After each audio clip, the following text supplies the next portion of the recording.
We are now ready to write the introduction and the conclusion. Both of these are significantly shorter than your body paragraphs. And since you already have your body paragraphs written, these are the only paragraphs you're actually going to have to write in order to go from making paragraphs to making an essay. The most important sentence in our introduction is going to be our thesis. Our thesis is a roadmap, and it really has two parts. First, we have to reflect the question that we've been asked. So you always have to make sure that you are looking at exactly what the teachers ask you. In this case, the question is Romeo and Juliet a realistic play? So I need to pick up those keywords from the actual prompt. So Romeo and Juliet, and by the way, we're not talking about the characters there, we're talking about the play, which is why titles are italicized. So it's easier to keep track of when you're talking about a person or when you're talking about a title. So Romeo and Juliet, play, and realistic. Those are the words from the prompt that we kind of need to make sure we're picking up. The other thing we need to do is make sure we're giving readers a roadmap. There are going to be three body paragraphs in this essay. The ending is realistic. Tybalt and Juliet are unrealistic. We have to include those three things in order in our thesis. And so we need to be very clear because this is a roadmap. If you tell me that, or if you draw me a map and on the map it says that I need to go north to find Tucson, I am never going to be able to find Tucson no matter how far north I drive. The same is true with a thesis. You have to tell people what order to expect information to come in, or you are simply going to get people lost. Now, is there a formula for thesis? No, as long as you're reflecting the prompt, answering the question that you've been asked, and giving a good solid roadmap, how you do it is up to you. So you might have something like in Romeo and Juliet, the ending might be realistic.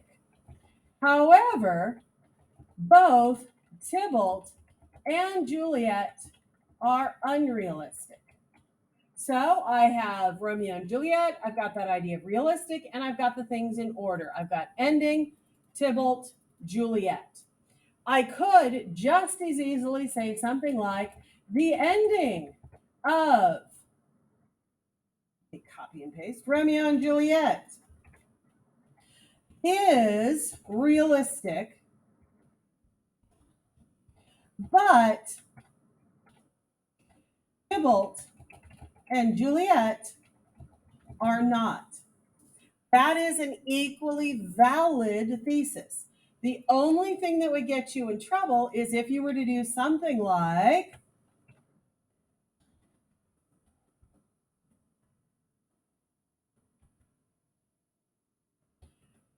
Juliet and Tybalt are not. This would fail in organization because in the body paragraphs it goes Tybalt first and then Juliet, but it's backwards here. So that would get you in trouble.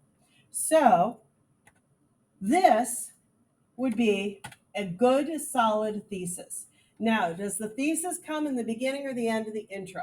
Typically, it's going to come at the end because a good intro should act like a funnel. It should be broad and they get more and more narrow as you focus in on what it is that your paper is going to be about. Your thesis is the one that is most specifically about your paragraph, so it should go at the end. So, what should the pattern be? You should have a hook, you should have a bridge, and then you should have your thesis. So we already have the thesis written, and I always recommend that you do the thesis first.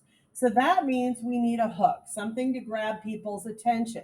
One of the types of hooks that I recommend is going to be a quote plus an explanation.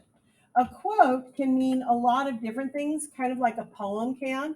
So you always want to give an explanation so it's clear what exactly your quote is about.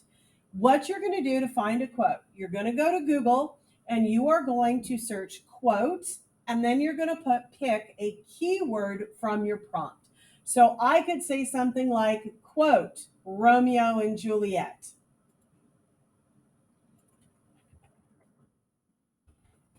Okay, let me type that in. And so I always like to go to Brainy Quote because I think they have some really awesome quotes. And so this will give me a whole bunch of quotes. Now, what I'm looking for is something that's short and concise. When you see great big long quotes, you know you're halfway asleep by the time you get done. The reader is the same. So you want something that's pretty short and concise, and you want something that is going to reflect what you're going to be talking about in your paragraph. So or an essay. In my essay, I'm going to be talking about how the ending is realistic, but the characters really aren't. So, barriers tend to intensify romance. Yeah, that doesn't really fit. I think the first thing I did was several scenes from Romeo and Juliet. That has nothing to do with it. So, most of the quotes aren't going to fit. Well, maybe Romeo and Juliet isn't my best thing to search for. So, I can put in, quote, realistic. And so that's going to give me, eek, quote, realistic is going to give me a whole new set of quotes. Okay, optimistic side of life? Yeah, no, there's nobody in here. Yeah, too long. Set realistic goals, keep reevaluating, and be consistent. If I were writing only about characters, that might match. Here, maybe not. Sometimes you got to put your realistic glasses on and see who you are. Well, that's possible because there are realistic glasses that are on in places but aren't on in others. So that's a possibility. Always go with your passions. Never ask if it's realistic or not. Well, that might work because Romeo and Juliet seems to be a passion of Shakespeare's. So maybe that's going to be the quote I pull. So I'm going to grab the quote, if it will let me. I'm going to grab the quote. Did that copy? And then I'm going to go over and I am going to paste without formatting. So I don't have that stuff. Okay, now the attribution, that's going to be who said it. And you want the attribution to be up front. You also want to make sure that you know who you're attributing. At one point, um, I have had kids that have quoted people and are like, so and so wisely said. And then it turned out they were quoting like a Nazi war criminal who experimented and killed people. I know I've seen Pol Pot's quotes in Brainy Quote. Pol Pot is most famous for murdering millions of his countrymen. So that might not be a great idea. So I highly suggest that if you're quoting someone, you look them up and make sure that you understand exactly who it is you're quoting. So Deepak Chopra is actually an American author. If you've looked it up, you might as well include it. Definitions can be included between two commas. An American author once said, and now I'm going to have a quote or a comma before my quote mark because this is what's called a formal quote. In an embedded quote, you're putting a little tiny fragment and the whole sentence flows together. In a formal quote, you have an introductory phrase, so and so once said, and then you've got the quote itself. Okay? So now I need to give an explanation.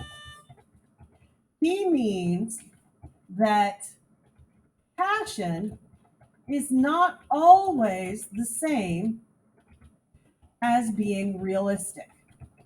A person can be passionate about something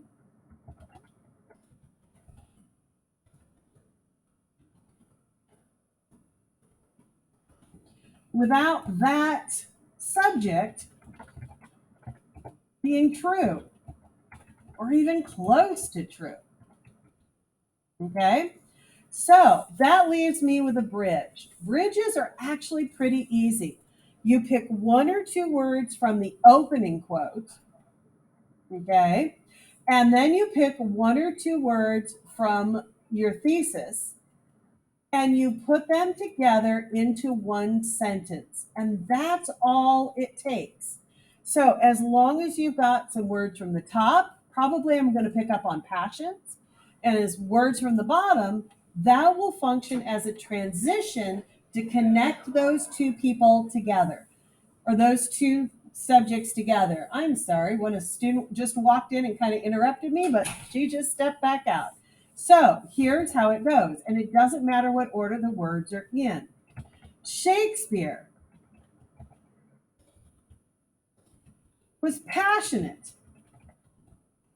in his words when he wrote Romeo and Juliet, which is why the realism doesn't matter so much. I have passionate that takes me up to passions. I've got Romeo and Juliet, which takes me down into my thesis. And then I have realism, which you will see in both the top and the bottom. So I now have a transition that tightly connects me to both. So that is my intro. Hook is going to be an attribution, a quote, an explanation. A bridge is going to be a transition that combines words from the top and words from the bottom. And then a thesis is a roadmap telling me where to go. Double space that, always, always, always double space. Make sure that you don't have extra spaces in there. And that is your introduction. So, what do you do with a conclusion? Well, first of all, you're going to restate your thesis. I recommend copying and pasting your thesis so that you kind of know what you're aiming for, but then, of course, you need to restate it. So, if I put Romeo and Juliet in the front before, I'm going to put it in the end now. So, I'm going to say something like, the ending of the play has more realism than the characters in Romeo and Juliet. Okay. Now, I don't have to exactly say what my three topics are because my person just read them. So this works perfectly well to tell me, look, I started talking about the ending. I then went into the characters. So what do I have to do from here? From here, I have to do two things. I have to, first of all, connect to the hook. So I want to make some reference to that idea of passions. Finally, I want to have a real world connection. What is it in the real world that's important from this topic? So, why is it important to talk about Romeo and Juliet? Why is it important to talk about the passions in the play? So, talk to me about why your paper matters to the real world, to someone learning something about people, about literature, about life. And here's what I'm going to tell you. If you have exactly three sentences here, it's going to feel like you're giving me a formula. Decide which of these two is important and then spend some time there. So if you think that opening hook is really important, spend two or three sentences talking about how that opening hook relates before you go into a quick real world connection. If you think your hook isn't the strongest, make a quick real world connection and then spend some real time talking about what people should take out of your essay and learn about the real world. And that is how you finish a strong essay.